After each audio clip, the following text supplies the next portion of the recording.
heading for Overlook. Hey,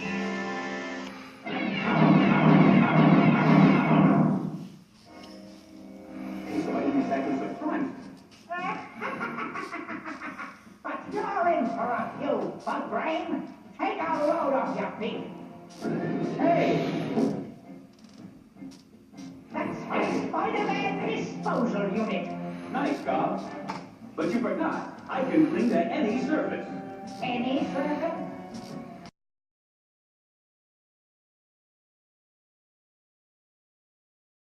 Hey everybody, Sandman PR vlog. It's Saturday, July 15th.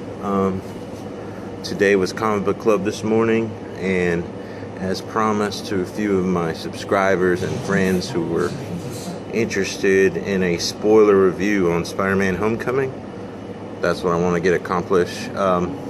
Before I get started with that, birthday shout out to my darling, my wife, Sammy. Say hi, honey.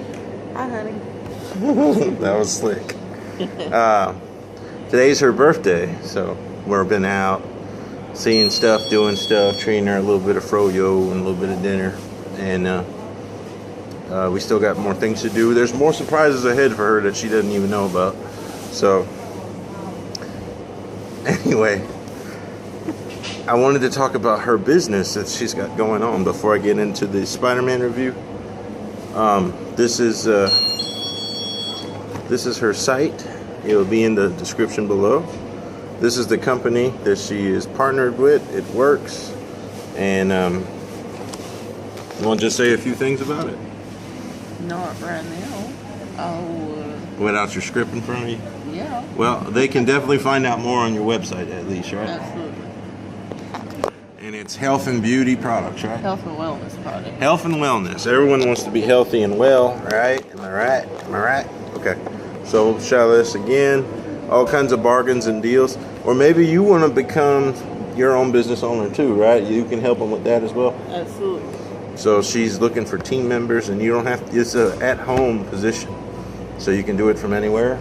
Yes. The internet is necessary. Phones. We're back. Your phone, the internet, you can do this anywhere in the world. So there's for my baby on her birthday. So Spider-Man Homecoming.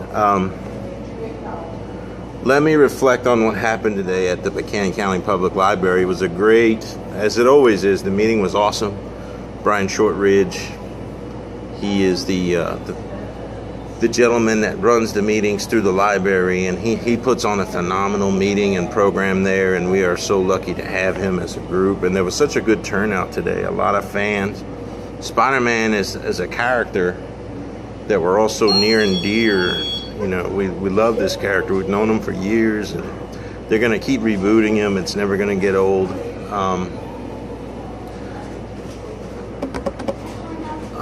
I'm losing my train of thought here. So pretty much everyone that saw Homecoming, that attended this morning, liked it, loved it. There are a few things that take some getting used to. The tech suit for one. Then there's a lot of drama. There's a lot of controversy over was there too much Iron Man? Was this really Iron Man 4 with a hint of Spider-Man? Which I don't personally feel that way, but some do accuse it of that. And then we have web shooter versus Peter Parker being able to shoot the web through his hands, like the Tobey Maguire trilogy.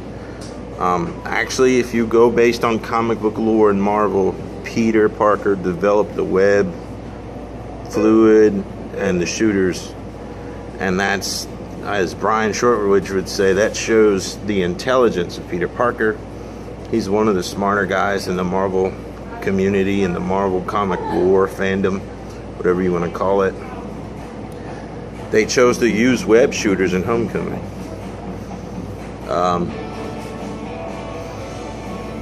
What else? You gotta understand, this movie is set in this current time period. Millennials, their version of Spider-Man is gonna drastically, they have to evolve it with the times, keep the character fresh and keep it relevant to the current time. And it is 2017. Times have changed. High school has changed. I said this in the non-spoiler review, but if you look back to 21 Jump Street, the whole storyline of that is these two guys have been out of school going on 10 years, and then they have to go undercover to high school. And it's drastically changed the way jocks, nerds, the different classifications of kids in the schools. And in this movie, in Homecoming, Peter attends a science and technology themed charter high school where it's just only brilliant kids. And so that plays a role in the story. I like that. Another thing we need to talk about is how Tom Holland did compared to the past two guys, Andrew Garfield, Tobey Maguire. Both guys did outstanding. And I've seen Tom Holland go on record. He's met both of them, and both have been super cordial to him, and very, very pleasant response to his initial movie. This is the 7th live-action Spider-Man movie, if you count the cheesy one from the 70s, but every comic book movie in the 70s was cheesy. You got 3 with Tobey Maguire, the 2 with Andrew Garfield, and then Homecoming, standalone Spider-Man movie. And Tom Holland, I think, did an outstanding performance. Even Sam can, she saw it with me on my second viewing. And that's the only reason I'm doing a spoiler review, is because I did see it twice, so I can really give you a fair assessment, in my opinion. But Tom Holland, the guy's witty. He was very witty. But he wasn't like Andrew. Andrew in the Sony ones was like almost too cool to be Peter Parker. Right. He had like the skater guy at, Right. And Tom Holland is a kid. He's immature. He's intelligent, but you actually see a part where he's mixing his web solution in class and closes the drawer before the teacher sees it. Like, stuff like that is great little attention to, thank you, baby. Great little attention to detail in the fact that Peter Parker is intelligent, but this is a 15-year-old. This is not a college age Peter Parker like Tobey and Andrew were. He's young, he's immature. As his Aunt May told him, his body is, what did she say? He's going through changes, the changes that happen in those years. So, and that's prominent in the film. He makes a lot of errors. He's far from being ready, just being a high school kid versus being an Avenger, and that's touched on in the story. Another thing I found weird is the fact that, yes, they didn't do an origin in this. They know that we already know the origin story. It felt they touched on a little bit. Him and Ned are in the hall, and he's asking him if the spider that bit him is still alive, and so I thought it was just the right amount of origin explanation on why he has the powers he does.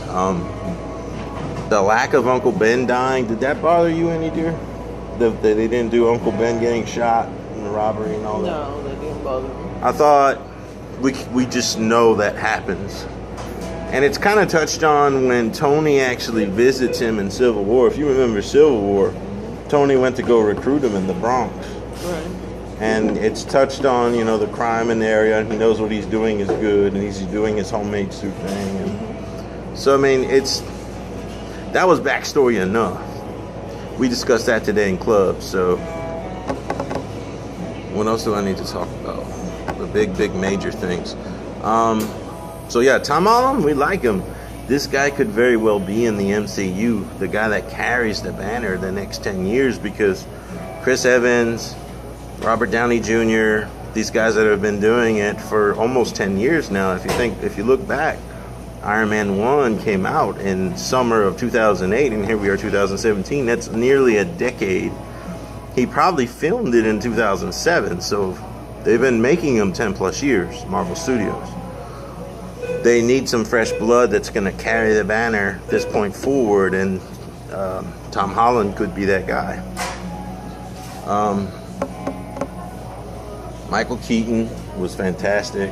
His character, his acting, and that's no shock. Sam and I actually loved The Birdman. Yes. That was a super good satire. It was. And, he goes off the record, and he was on a bunch of talk shows when that came out, and he was talking about the amount of heat he got from the comic book community when he chose to not do the third Batman movie. He was fatigued with superheroes and Right. wanted to do other acting. And you can't fault the guy. I mean, he was in demand. Michael Keaton has done every kind of movie there is, comedy, serious, crime, whatever the genre, he's done it, and he's done it great.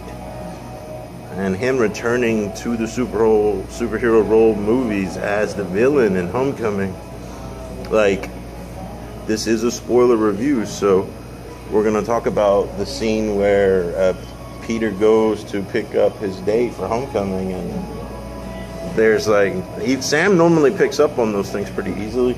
Yeah, but I was blown away. She didn't know. She couldn't tell. She was blown away when Keaton answered the door. I love his character. I love how they explain why he turned to villainy, because he got screwed out of his city contract to be the one that handled the, taking all of the scrap out of the damage from the events of Avengers 1.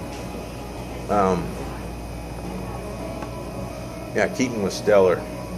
He was awesome. He was awesome. He was actually downright scary in a lot of scenes where he needed to be scary. Right. I don't feel like the movie was kind of like the last one. I don't know if you watched The Amazing Spider-Man 2, the one with Andrew Garfield, the second one, but it almost had too many bad guys in it. I don't think this movie had that problem, even though he had his henchmen and stuff. You can tell that the Vulture is the main problem of the movie, and he did it well. And let's see, we talked about Tom Holland, we talked about Michael Keaton as Vulture being so cerebral and good, the web shooter controversy. I guess the real question is, for those purists who don't want to go see it because of all the changing of diversity roles and stuff, changing, like Zendaya, I don't know if I'm saying her name right, being revealed as MJ. I like the way they did that too. It didn't come right off that. Right. They made you wonder. All the rumors during the production of this film, people were pegging her as going to be MJ in this, and they kept denying it.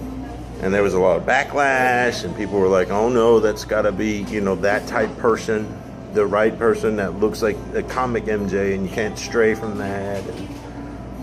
And it almost looked like the director in the studio was going to please those people and follow suit and not make her MJ, and then they did it. So that was pretty ballsy. Yeah. I like Sam it. loves her. You've seen her on Disney Channel a lot, watching Disney with your niece. What'd you think of her character in the movie? Like how, she was paying attention to Peter, but she wasn't really... She definitely wasn't love interest material yet. Yeah, but that last scene with her in it where she was revealing that she's MJ, the way she looked after him when he walked away, shows you that there's something there. The part where she was acting like, where are you hiding, Pete, when the Yeah. phone went off? Yeah. I love that part. Oh, how cool was it to see Happy, John Farver's character, and Pepper Potts again, Gwyneth Paltrow. They haven't been in the MCU since Iron Man 3, and we all remember what a disaster that movie was, with the fake Mandarin. Yeah. And Tony was out of the suit more than he was in the suit. That was a real strange movie. But it was good to see those returning characters come back. Right. Yeah. Overall, Sam and I loved it. The majority of my comic book club today in Grundy, they loved it. Charles loves it. The big question is it better than Andrew and Toby's? My best answer for that is it's set in different time frames, and right now, in 2017, Marvel and Disney have crafted a movie for this generation. They brought a character up to date. That's the tech suit is another thing. A lot of people are not happy about the tech suit because they like classic Spidey relying solely on his abilities as Spider-Man.